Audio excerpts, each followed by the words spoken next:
For me in general, composing is a cathartic process.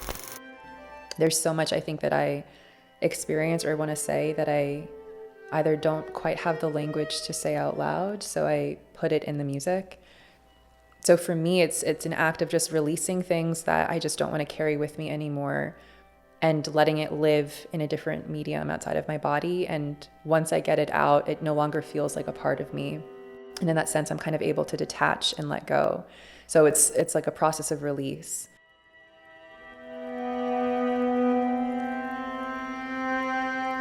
Well, I want to talk a little bit about the Berlin Prize as well, but in the scheme of things, you are a Columbia doctorate student. So it's kind of my theme here to have as many people from Columbia as I can to just expose the program, because it's an amazing program for composers, especially people that want to come to New York. But you had to fit this 1 year Berlin program within your 6 year program at Columbia.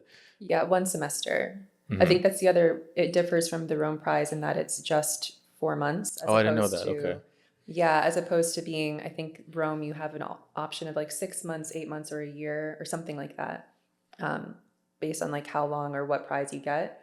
But for the Berlin Academy, it's just, or the American Academy in Berlin, because those are two different things. It's just a fall term or the spring term. Okay, so why was it so difficult then to figure out where it would fit? Because it's only one semester, it feels like it would be simpler. Yeah, you would think. I think because of it's a funded position, so I get compensation from the Deutsche Bank that was sponsoring me, or compensation is not the right term, but I get A stipend or an award, an honorarium maybe. Yeah, a stipend award, and because of that, there was kind of and because it was a substantial chunk of time, the school needed to figure out, okay, do you do what they call, which is banking a semester, where you don't receive funding from Columbia because you have enough funding coming from an external source? Do you take time off? Do you not take time off? And it was much harder to figure out during the first 4 years because you have teaching, you have coursework in some cases, or you have specific obligations that you have to be present in New York for. So I actually had to negotiate with the academy to let me extend and do it the fall of my 5th year, as opposed to the spring of my 4th year, for example. Oh, so you went back to the academy and said, no, Columbia is not really letting me do to have it earlier. Yeah. And they actually let you do it a little later. They did. Okay. They had to talk to the Deutsche Bank folks and get their permission, because usually the composition fellows are in the spring term, not the fall term. So it was a special case for me, just extenuating circumstances of the fact that I was still a student. I'm the youngest fellow that they've had at the American Academy in Berlin, which was also wild to hear, but I'm still in my doctorate program, and the other fellows in my cohort are like distinguished professors and like tenured faculties. Yeah, but that's cool. That's cool. I've been in situations like that too, where I felt like, oh my God, like, am I in the right place? Why did they even take me if there's all these really amazing people around? But that means you're doing something right. Yeah. So when you were there in Berlin, what was like the highlight, like for somebody, let's say somebody that I guess nobody can really apply to it, but if somebody were to get nominated, I mean, what would be, as a composer, something that they would look, the best thing that they would look forward to being there for a semester? I know I put you on the spot. No, but, it's okay. It's a hard question because honestly, there's so much. There's the fact that you're in Berlin, which has an incredible arts community, such a vibrant art scene and music scene, especially for like new music, experimental music, just artists that are really pushing the boundaries and trying new things. And there's this like deep intentionality and purpose behind the work that you see, that it's just really impactful in the way that shows are curated and programmed. It's just phenomenal across the board. Like everything I went to just transformed the way that I think about music and space and sound, and I felt my brain just kind of like opened up, and I found all of this new headspace, and it like really reignited my passion for composing and for creating art. So there's like the Berlin side, and like incredible food. You're so close to so many other cities. So I like traveled around to like Prague and like other towns in Germany while I was there. So there's just enough vibrancy coming from the city itself. But the academy, is incredible. Like we're in this really gorgeous estate on Lake Wannsee, and you're surrounded by like 12 or 13 other fellows that they're doing their own thing. They have their own research going, but you have amazing conversations like breakfast, lunch, and dinner. You have private staff and chefs that cook for you. Yeah, it's not real. It's not real life. No, like every time you were there, I remember one of the staff, Gabi, who was incredible and such an amazing sense of humor. But the first day there, she was like, we hope you enjoy your stay with us. And like, she actually said herself, she's like, this is not reality though. And I was like, no, for sure. I'm going to hold this in my life as like once in a lifetime experience, like doing all of this. But the food was incredible.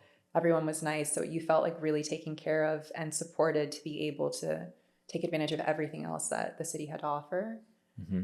Yeah. I mean, speaking of like having space to explore sound there and kind of being in a more open environment, the piece that you wrote while you were there, was it this piece, The Memory of Water? Was that written there or at least premiered there? Yeah. So I started writing it a little bit in May while I was in New York. And then I really delved into it when I got there in August. That piece, The Memory of Water, and another piece, Paracusia IV, which is like part of a different project. But my performer, Martine, actually got to come to Berlin because she came to premiere the piece. So we had like a really solid chunk of like 5 or 6 days in the academy working, doing rehearsals, and like really developing and fine-tuning the piece. So why don't we hear a few minutes of that then? Yeah. This is going to be The Memory of Water, Volume 1. The Sky Moves Beneath Our Feet from 2023. This is for solo viola, live electronics, and 8.1 spatialized sound.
water, but the memory of water and its sound falling or flowing.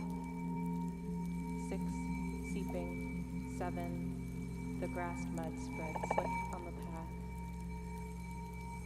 8, the lines of the mountains sliding. 9, into one another. 8. The definition This piece there and has there on the mass a of collaborative self element to it. defense. It's very clear Yes, it's because totally collaborative. yeah, so how did that all work out? So Martine came over, the viola player came over to Berlin, you were saying, to work on it, or Yeah. you started it, and like how did this all happen? Yeah, so this project began in 2018 when Martine and I were both at the Banff Center for Arts and Creativity for a summer fellowship, like a festival. And we wanted to work together. And Martine is actually a violist and a poet. And she developed like a selection of really gorgeous texts. And back in 2018, we did the Ensemble Evolution program. And they had this thing at the end of the program called Arcades, where they take the music building and they section off the rooms. So you get to reserve a room and basically put on a set or performance. And then different participants and audience members can just go from room to room. And it's like this huge marathon of concerts happening the whole day. So Martine and I wanted to do something with that. And so we initially started by just hosting an open workshop where the audience could come and hear us improvise. So we did live electronics. I was composing live, like sitting next to her on the ground with a sheet of staff paper between us and like writing on the spot, guiding her improvisation. We incorporated some text recitation and we were just kind of jamming and seeing what worked. I've never heard of jamming by writing Yeah. writing on manuscript. That's the first time I ever heard of that. It sounds so cool. I want to try to do that too. It's so much fun. I had like a sketch on the left side of her actual instrument and I would like write out actions that I wanted her to do on the body of the instrument.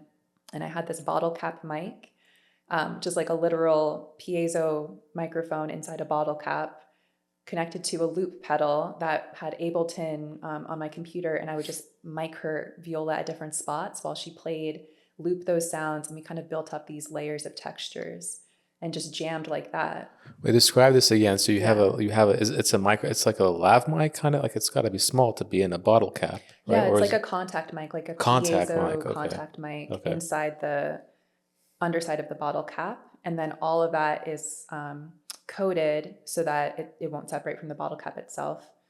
And then you just mic it like you would a normal contact mic, just placing it in different positions. So the bottle cap, I'm so interested in this. Yeah. The bottle cap is touching the viola as well? Touching the viola, on the wood, and that's perfectly fine. Yeah, totally the plastic fine. on the plastic of the bottle cap is touching the viola. Okay, and where else did you touch it? Where? We did side of the bridge. There's like this special corner on the left side of her bridge that we would put it on. And if she did any harmonic, so like near her C string, if she did any harmonic on the A or the D string, we would get these crazy like difference tones that would come out. Like if she was alternating between like, or doing double stops between different harmonic partials. And like wild sounds would come out of her instrument. Things that we were like, is this feedback? Is this your actual instrument? And so we would capture those and loop those. And it was just this wild experimentation and play in front of like, I don't know, like 12 or 13 people filtering in and out. So we got that all on camera. And we were listening back and I was like, this needs to be a piece. Like this is too dope to not explore further. And I'm assuming the contact mic, whatever is getting picked up, it's going to get recorded through Ableton. Yeah. So like you're getting like a clean feed. You're not getting like the ambient room noise from people coming in and out. Yeah. Okay, wow, that's really insane. I mean, I've heard of improvisation. Of course, there's improvisation jam kind of sessions, but I've never seen, people moving around microphones on, and then at the same time also writing stuff down. Yeah. I have like little clippets of those on my website, on like the project page for the Memory of Water, that shows me like hovering over her and like moving the mic and then clicking my foot to hit the loop pedal to like have that like build up a bass layer. So we kind of operated like that at the beginning, just building up things that we found interesting. And a lot of the sounds we developed in workshops that kind of preceded that main open kind of concert thing. And those sounds that we explored and found in the workshops came from her text. It's this really beautiful collection of texts.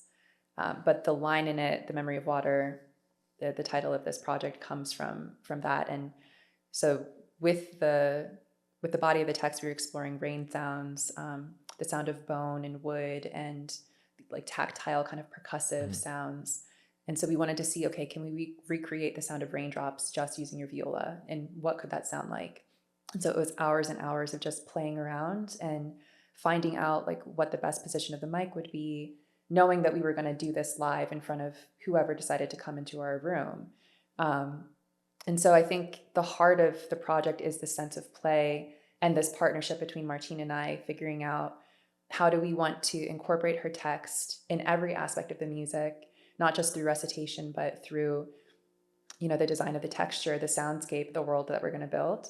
And then working with one another live in performance to actually shape the music together in the moment, have some things fixed, but leave flexibility for experimentation and just to see the accidents that happen, because there were a lot of accidents that happened that day, but those were kind of the highlights for us. So there's a lot to unpack here, which Yeah. is really cool. But the range, first, I want to know about the raindrops. Yeah. So we heard in this excerpt, the raindrop sound happens throughout most of the piece, but when we hear it in this excerpt, the raindrops, those aren't real raindrops. No, those are. Okay. Yeah, so this is like So what are the precursor. Yeah. Okay. The excerpt that you heard, when I came to Berlin at first, I was like sketching out material that kind of was influenced by our first play session in 2018. It also incorporated pre-recorded sounds of custom instruments that I had designed and built. And I went to the studios at the Computer Music Center at Columbia, and I just kind of recorded those. We got some recordings of the hydrophone microphone. So we got a huge bucket of water. Yeah, put the microphone in the water. We've had sea glass and shells and rocks and beads. So we were recording all of those. We also had tuning forks that we would hit against our shoes and dunk underwater and hover by the microphone. So you'd get these like zoomy kind of frequency sounds. And that's kind of in there too. But the first day that she got here, like our first rehearsal to Berlin, it was raining. I mean, as it does often in Berlin. Right. But it was raining so much, but all of the trees and the structures around where the villa was at the academy, it was gorgeous sounds and textures. So we just went around with my Zoom recorder and did field recordings and captured sounds of like water hitting drain pipes. We went to the dock and got the most luscious raindrop sounds of like the water hitting the lake or hitting like the wood surface of the dock and falling into the lake. And so that's the sounds that you hear is from our explorations just around Wannsee. Oh, so there's field recordings as part of the piece as well. So it's a lot of, so all this stuff is just to kind of get a little under the hood here. So all this stuff is being tracked through Ableton, through Ableton Live. So all this stuff through just like a normal laptop. Yeah. So I have, I kind of separated my session. So I have like different tracks, like vertical tracks in Ableton. I was working with session view as opposed to arrangement view. For anyone that's like hip with Ableton and knows. That's not me. Knows the ins and outs, but session view is kind of like, I found it really good for live performance because I could engage with it more like maybe like a DJ would, or have more play with it. It wasn't so fixed. Arrangement view is very like left to right, like Logic, where you have horizontal tracks. That's what I'm used to. Yeah. And I was used to that too. I wasn't super familiar with Ableton before I started doing this project. So, but with it, I've found like so many tools and things. It's incredible for live performance. So I had some vertical tracks that were just her live viola sound that I was manipulating with live electronics. And then other tracks that corresponded to the 8 speakers in the room. And within those tracks, I could have certain sound clips of like raindrops, different healing frequencies that I put in, different pre-recorded sounds of my instruments, of her viola doing bits from the score. And then I used a MIDI controller and I adjusted the faders and mapped it. So if I wanted speaker 3 to like really boost up in volume, I would just drag the fader up. And so I was shaping the electronics live and kind of deciding what was going to go in the texture at different moments that way. And the MIDI control, so this is the MIDI controller you had, was it a keyboard MIDI controller, or was it like more of a fader MIDI controller? Yeah, it was more of a fader. It More had fader, yeah. dials and knobs and faders. So you were able to control all 8 of the speakers with every, okay. So you didn't have to, yeah. Because I was in a situation, well, many situations where I didn't have one of those things. So I would have to do it manual on the screen. It was the worst thing in the world. It's so tough because it's like, it's too much like coordinating, and like, I tried not to look up too often because it's like so much to work around. And then you had to perform also yourself, Yeah. narrating and doing, I'm assuming, those things at the same time and keeping track of the sound. And it looked like there were a lot of people in the room too when you had this perform. I mean, it looked like a big crowd. House. Yeah. Yeah. Was that nerve-wracking? I mean, because like, at least for me, just speaking for myself, I remember doing this kind of similar thing, like performing on the laptop with the ensemble on stage, and I avoid it like the plague now. I get too nervous. You know, I'm just not that type to be on stage. But you were front and center, just you and the violist. Yeah, Martine and I. I'm not wholly comfortable with it. I think I do get very, very nervous, but I don't know, in that moment, because Martine is such a close friend of mine too, that I felt it was really just the two of us. And the lighting was so strong that I really couldn't tell until the end of the piece how many people were in the room. So it didn't really hit me until the very end. And then I was like, oh shit, that's like a lot of people. Yeah, it was. But also, like, Martine has such a calming energy as a person. So I feel like I was receiving a lot of that to calm my own nerves down.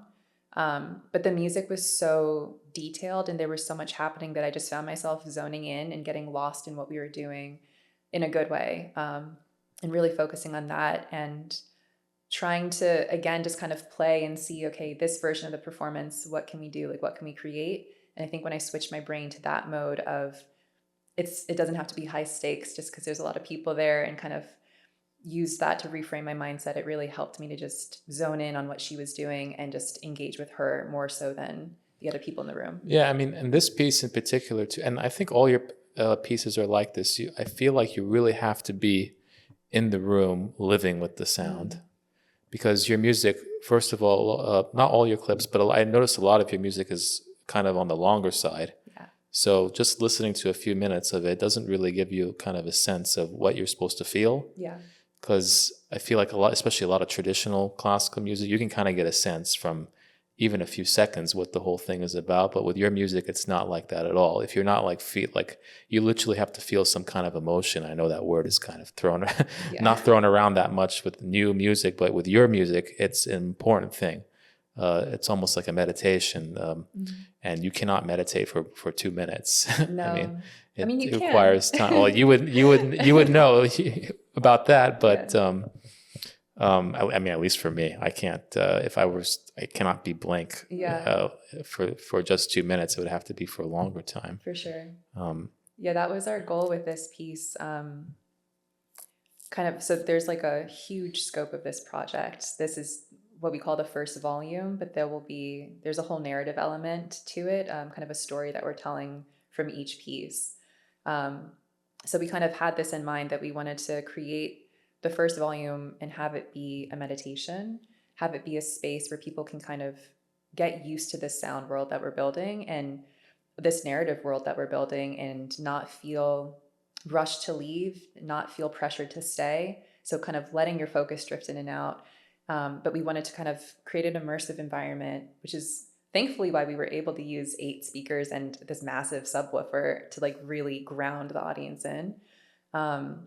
But that was really important to us, especially with this first one, just to create that sense of safety, safety to experience it, safety to allow whatever emotions that came up to come up, and just kind of experience what you needed to. Yeah, with this particular piece, it's so meditative that you can just kind of sit there and there's no distraction or anything like that. But then once I was hearing this other piece of yours, an earlier piece from 2019, 2020 called Transparent Balance for solo piano, I mean, I was hearing like a coffee machine going on. I was hearing like people coming in and out. It was pretty remarkable, actually. And And I actually remember the exact sound of that coffee machine because it reminded me, wait, I've been in that place, and it was actually at the atrium, right, at Lincoln Center. Yeah. So let's take a listen to a few minutes of this. This is Transparent Balance for solo piano, no electronics.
This piece was really cool, actually, because it reminded me of another piece. I don't know if you've heard this piece before, called Hoyt Scammerhorn I haven't. by Christopher Cerrone.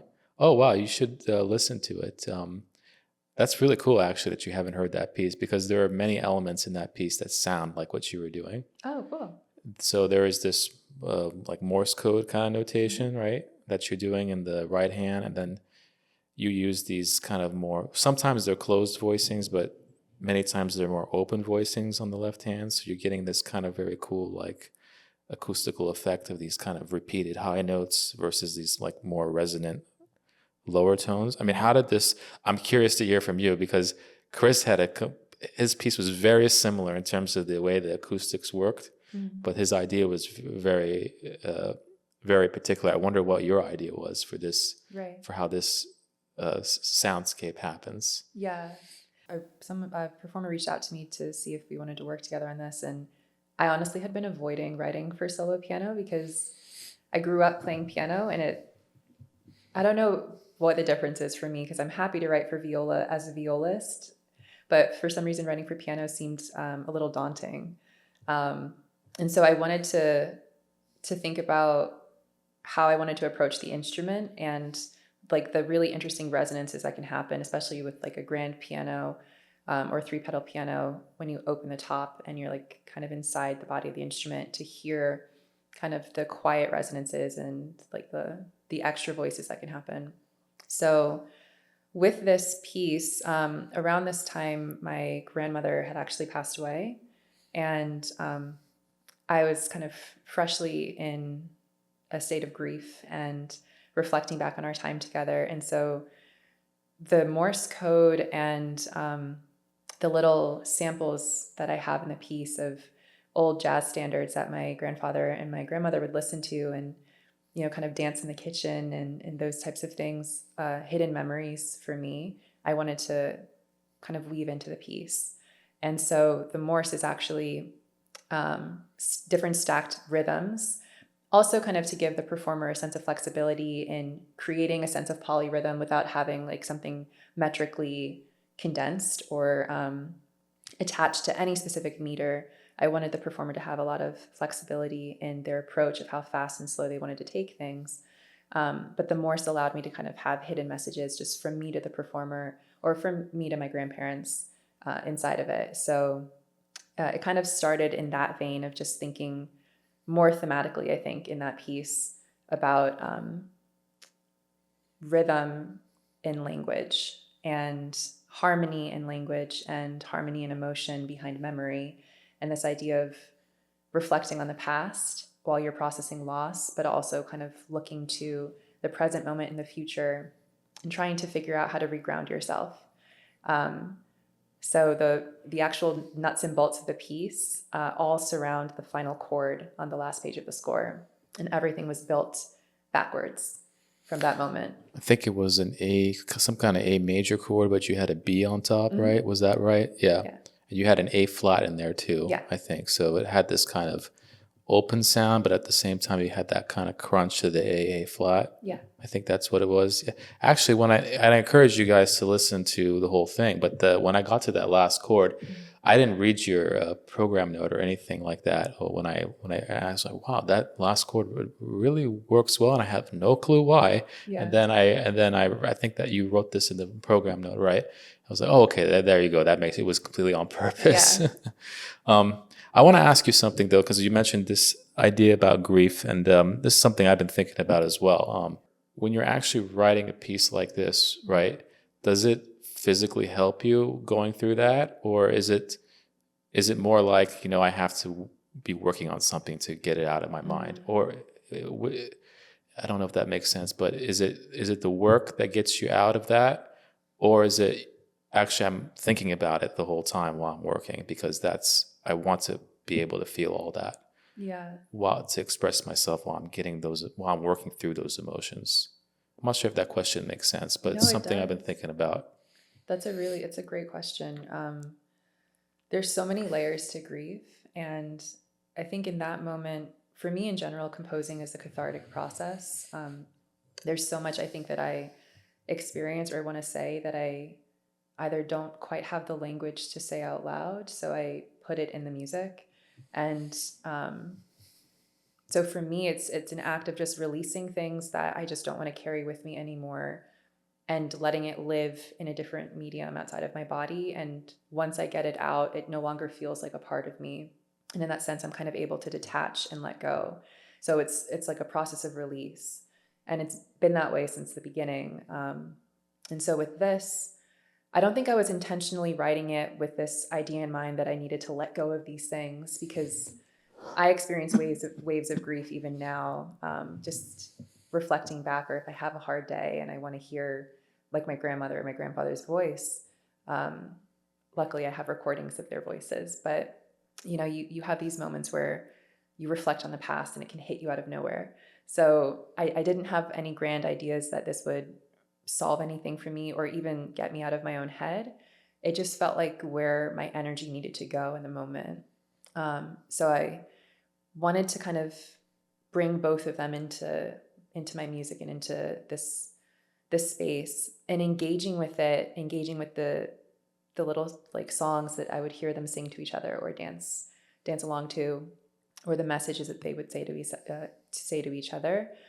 Just being able to engage with those memories in a positive way, I think helped me a lot to just separate myself from kind of the pain of grief in the moment, or maybe not separate, but live through it and work through it in a different way. And I think that was kind of more how I was approaching it. I mean, I think that people in general, people that are watching or listening to this, most of them are composers, but I think that for your kind of normal everyday person that doesn't engage with art, I think it's kind of a shame in some ways, because you kind of lose out on this kind of human side that you're talking about. Because most people, let's say if someone, I'm not saying everybody needs to go out and paint something or dance, but there's something about at least engaging with that side of you, even if it's not in a career-oriented way, that it reveals something about you, that you can't do if you're just always consuming media or other people's art. Like there's nothing like actually doing it yourself, even if it's not an educated way of doing it, or not you're not doing it for a career or something like that. There's something about that. So I've been thinking about this as well, because my grandmother also passed away, but a little more recently, less than a year ago. So Yeah. when I sit down to write, I always wonder, like some of these thoughts start to creep up in my head too, because I don't know about you, but when I'm composing, that's the most active my brain is. It's more Definitely. active than when I do anything else. And just everything gets activated, and sometimes the grief gets activated as well, because you're kind of suppressing it. Yeah. You're When just like living life, so it's not always at the forefront of what you're thinking about. Yeah. That's totally true. I think that's part of why I love composing, or just like anything artistic. Even if you just have a scrap of paper and you're just doodling something, just being able to give your brain a chance to process your thoughts and emotions and experiences in a different way, not necessarily with a sense of resolution. You don't have to have an answer at the end or always feel better at the end, but just the act of engaging with yourself in a way that you ordinarily wouldn't, I think, is really important. That's really well said. That's better than any way I could say it. But I absolutely feel that way as well. And it's hard to also talk about these things with people that don't feel that they have to engage in these things. And people think it's like, especially as a guy myself, these are tough things to talk about. Yeah. But I feel like being an artist in some way, you are kind of doing that without really saying it. But I feel like it's also important to say it out loud too, because music can only take you so far. Words are also really important. Right. Yeah, absolutely. I mean, you deal with a lot of these kind of tough things in your music, and this piece for solo saxophone. I don't know how to talk. Solo saxophone is one of these other kind of pieces called Paracusia, and this is the third part of a 4-part series, or it's going to be more 5-part. 5-part series. Okay, there you go. 5th part has yet to be written. Okay. Well, this part is called Descry. Am I saying that right? Descry. There you go. Descry from 2020. So a few years ago, solo saxophone. This one is an alto saxophone, live electronics, and 6.1 spatialized sound. So you kind of wimped out there. You didn't have your 8.1. Well, it was the Columbia Composer Concert. You were organizing that concert. Oh, I know. Too. I remember. Yeah. Trust me. I remember. Yeah. Let's listen to a few minutes of this.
You didn't ask for more though. I think it's. I was afraid to ask for more, to be honest. Because 6. Now that I'm thinking about it, 6.1 sounds like more than we normally do. Yeah. And I think that was so. Me and Hannah Kendall, we were the ones organizing this concert at Columbia University, and I remember we had a lot of tech suggestions, let's say. Yeah.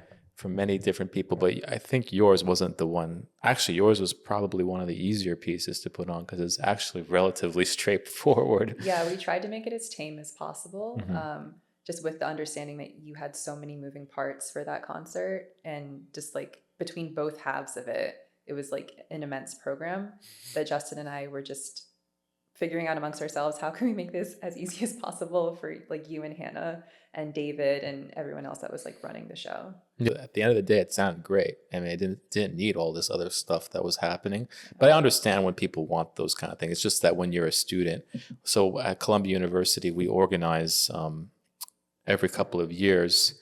There's a group of people, usually in the second or third year, right, that organize concerts. So we're in charge of producing these concerts, and we have a budget from the school. It's usually a reasonable budget, actually. It's not like a shoestring budget, but at the same time, we have to be the ones to organize every single thing that happens. So we have to organize the booking the venue. We have to organize booking the musicians. We even have to a certain degree, organize not the rehearsals, but at least the dress rehearsal and the program order. And if we need the promotion, we also need to organize the recording, which is very important, or i.e. the documentation, which is a word that we like to use now in academia, I notice. I say, we're just going to film it. No, we're going to document it. I'm like, okay, all right, we're going to do documentation. But yeah, this piece in particular is about another kind of thing that, I mean, not everybody goes through, of course, but this is something out there that's not as much talked about either. So paracusia is derived from this auditory phenomenon where you're hearing kind of auditory hallucinations of sounds, typically of voices, emerging from outside of your mind. It's obviously not audible to someone else that's not experiencing it. And there's various stages of like paracusia. You could experience it in a number of ways. But it's usually triggered by some sort of traumatic event.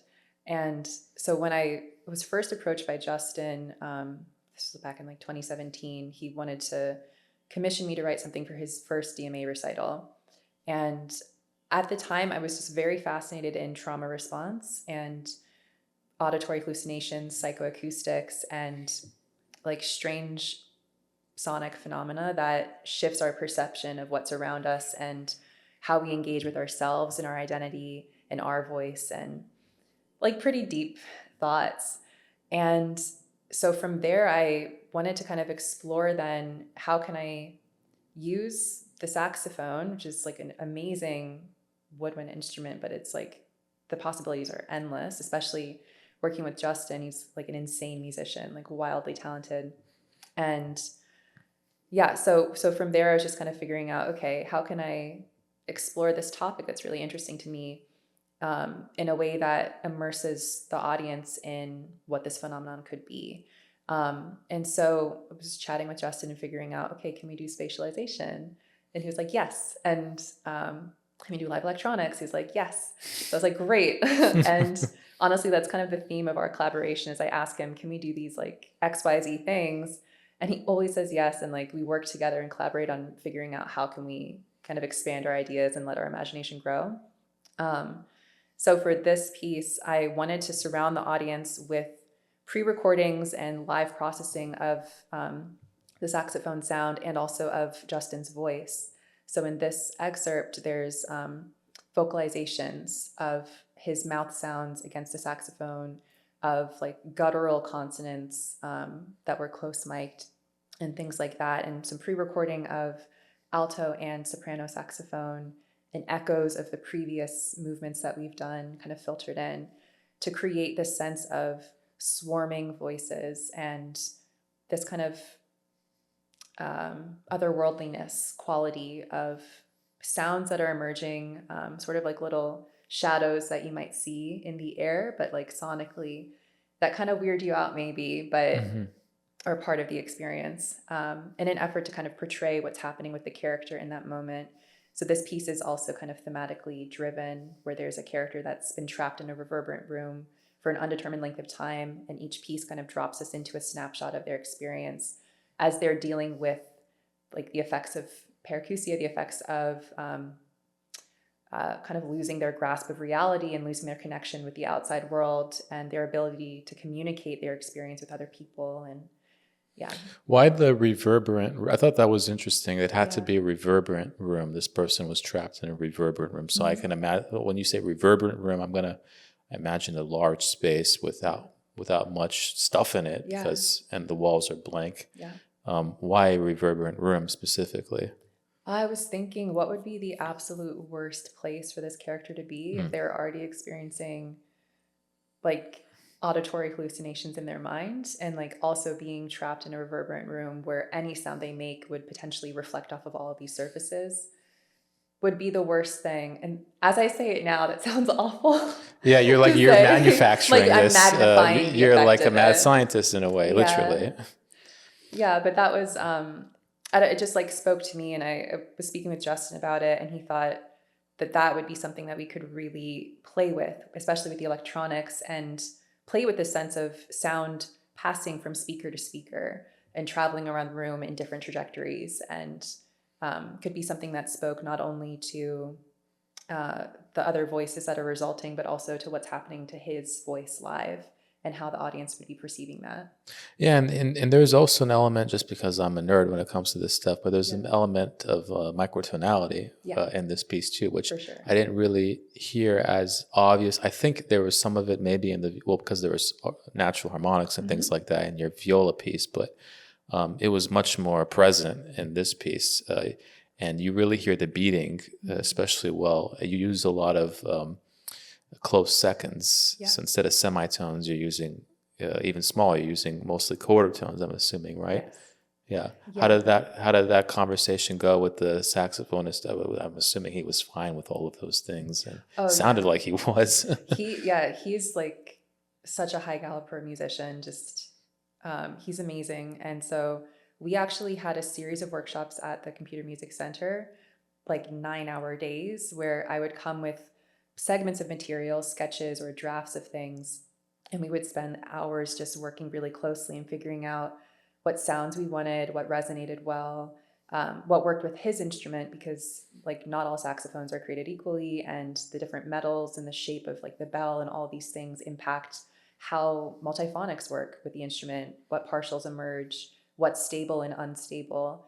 And we wanted a blend of instability, and fragility in this piece. And so a lot of that was really close work with Justin in the room, figuring out what spoke to us for this moment, what aligned with the energy we wanted to create in different sections of the piece. And we made a lot of the choices kind of there. I would hear what he was doing, and he would kind of improvise around different multiphonics, or take the segment of material that I wrote and kind of play with it, and then turn it around on itself and allow me to see all the different possibilities of the material. And then I took those recordings, listened back to them, and I would make new sketches.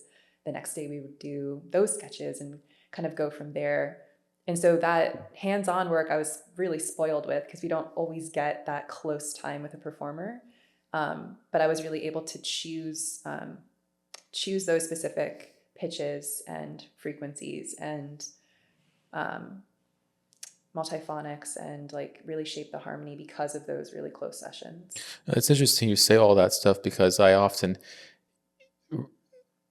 it's interesting because a lot of the times I get people that ask me, hey, what's a book on multiphonics, or what's a book on quarter tones? Or they ask me, oh, what resources can I use? I say, honestly, those resources are fine as starting points, but if you're not working with a saxophone player, or whoever, XYZ player, it could just go like this over the player, or it might not even work. Yeah, for sure. It's like extended techniques are still not like widely taught across different universities. So. No, and yes, 9 hours is you're definitely spoiled. Pushing it. But you can spend an hour with a musician, and I know composers that I've worked with, as students, that they wouldn't spend any time with a musician before, and I say, well, I understand that you might want to write something and show it to them, or maybe you don't. Maybe you feel like you're bothering them by saying, hey, why don't you workshop this piece with me? But in fact, the player does want to have some kind of input, right? Yeah. And I'm assuming he had a lot of input also to what. Tons of input. Right. Yeah. Yeah. There's aspects of improvisation and